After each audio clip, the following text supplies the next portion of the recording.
earlier completed till the section 25. Now we have to take section 26.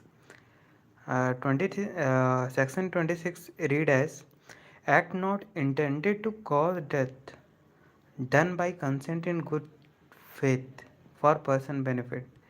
It is simply saying that the whole summary of this section is that any act that is not intended to cause death done by consent in good faith.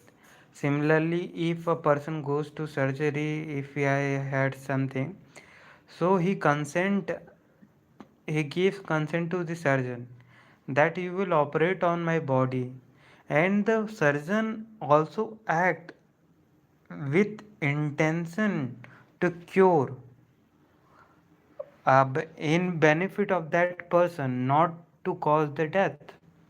So here is simply doctor patient relationship. Here is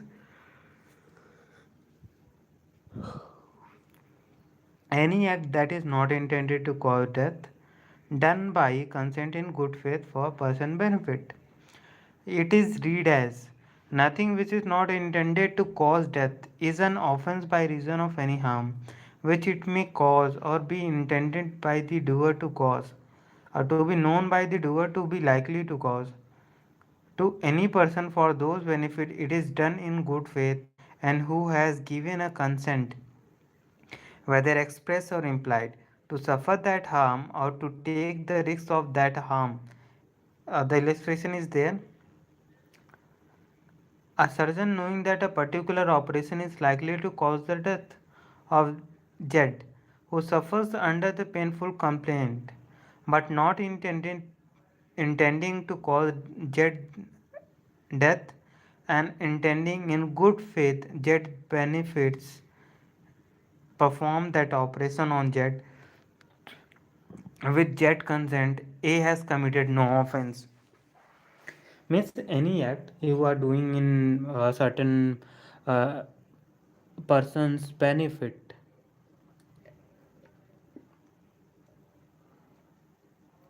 and you were not intending to cause death of that person, and in doing so you may cause some harm to that person, that would not amount as offense.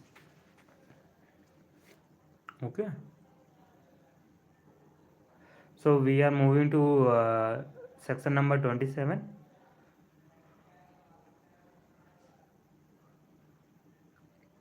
Here section 27 states that act done in good faith for benefit of child, person of unsound mind, or by consent of guardian.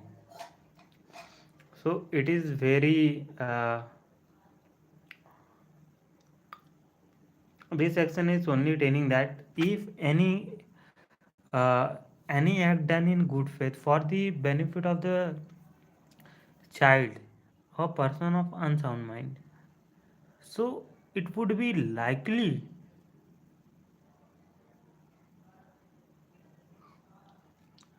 that it is not a offense. It is read as nothing which is done in good faith for the benefit of a person under 12 year of age or person of unsound mind, or by consent either express or implied of the guardian or other person having lawful charge of that person, is an offense by reason of any harm which it may cause or be intended by the doer to cause, or to be known by the doer to be likely to cause to that person. Means anything. It is very simple that here it is saying that these three people or categories, that the first category is person below,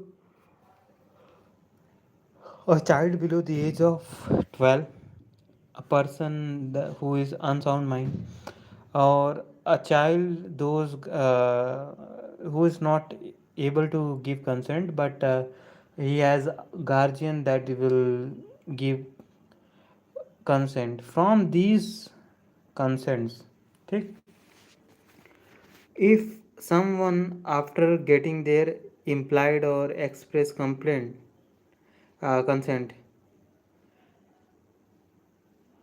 So it is not an offense if he has doing some uh, harm to that person and has not intended to cause death. The act of cause harm, it should be done in the good faith. So there is exception also. There is a four exceptions that state that if any these four conditions were are there, okay, if any four conditions are there, then it will not apply, this section will not apply. The first is intentional causing of death or to attempting to cause death. If the person is attempt or cause death to that person, he will be not given the benefit of this section.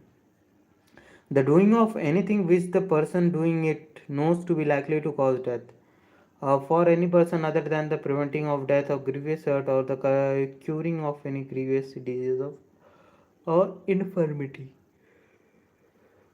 So it is also saying that same thing, that if a person knows that their act or anything that likely to cause death, or if he is doing some act that he knows it is likely to cause death, and the act was he was doing for not preventing the death of grievous hurt or curing any grievous disease or infirmity, so it will be liable to be punished. The voluntary causing of grievous hurt or to attempting to cause, it is section C is also says that it is very identical to subclause B.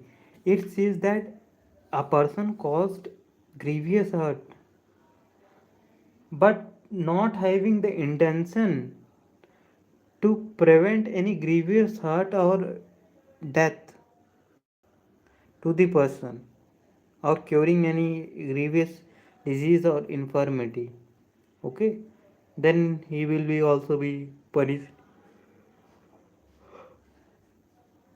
Then we have the abatement of any offense to the committing of which offense it would not extend.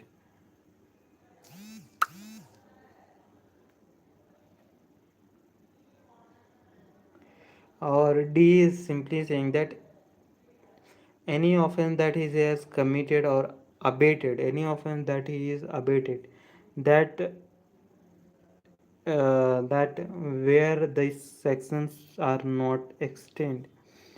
So this will be the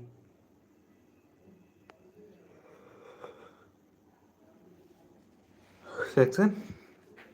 Illustration: A in good faith for his child benefit without his child consent has his child cut for the stone by a surgeon knowing it to be likely that the operation will cause their child death, but not intending to cause the child death.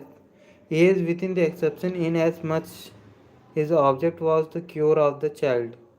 Okay. Consent known to be under fear or misconception of, okay. Section 28 is simply stating about what is the consent. So it is simply stating that a consent is not such a consent as is intended by the section of this संहिता. कोई भी consent consent नहीं होगा अगर ये ऐसे किसी भी इन categories के द्वारा प्राप्त किया गया हो. तो first is saying that if the consent was given by the person in fear of the injury, okay, fear of the injury or under the misconception of fact.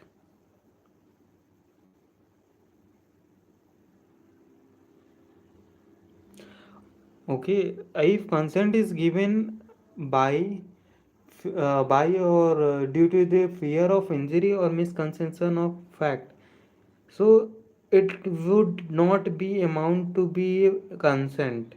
And if a person doing an act and knows that the consent was given in these consequences, so it will not amount to be consent. Okay. uh, Earlier we have seen many sections in which it was saying that given consent, uh, any injury to the body by the consent except death or grievous hurt, the previous section. And section B is saying that if a consent was given by due to the unsoundness of the mind or intoxication, when the person is in a condition of intoxicated state or not in a sound mind, so he have given in that state a consent, it would not amount to be consent. Likely, section 13 of the contract act also defined the consent. So from there you will or basically you may understand what the nature of the consent. And a subclause C, unless the contrary appears from the context, if consent is given by a person who is under 12 year of age, और इसमें simply बोल दिया कि context से अगर appear हो रहा है, कंटेक्स्ट अगर कोई भी कंटेक्स्ट है या कॉन्ट्रैक्ट है या कंसेंट दिया गया है, उससे अगर कुछ अपीयर हो रहा है और अगर अपीयर नहीं भी हो रहा है, तो अगर पर्सन 12 ईयर से कम है तो his consent would not amount to be consent. So it will be very and section exclusion of act which are offences indem, indem, independently of harm caused. The exception in section 25, 26, 27 do not extend to the acts which are offenses independently of any harm which they may cause or be intended to cause or be known to be likely to cause or to person giving the consent on those behalf the consent is given. इसका illustration is saying that causing miscarriage unless caused in good faith for the purpose of saving the life of the woman is an offense independently of any harm which it may cause or be intended to cause to the woman. Therefore, it is not an offense by reason of such harm and the consent of the woman or of her guardian to the causing of such miscarriage does not justify the act. Hence, it is saying that whenever there is a certain 25, 26, 27 sections are there, it may not extend to any act, thus they independently uh, constitute offense. Likely, sex determination is prohibited. Okay, so if someone in good faith, mostly what happen, the child state or if they see that child is healthy or not, so they do the amniocentesis in which the child health was known from this process, but it is basically widely misused to determine the sex of the fetus. And if it is a girl child, it was miscarried or removed in many cases. So here is also saying that as the same example is there, if some person is goes for knowing of the miscarriage uh, to the health of their baby, but the sex was determined and it was known that there is a girl child and it was miscarried, but not for the in good faith and not to save the life of the woman, then it will constitute an offense.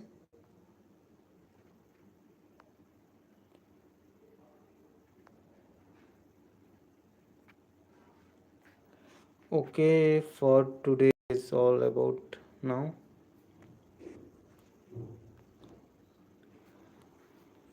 I will be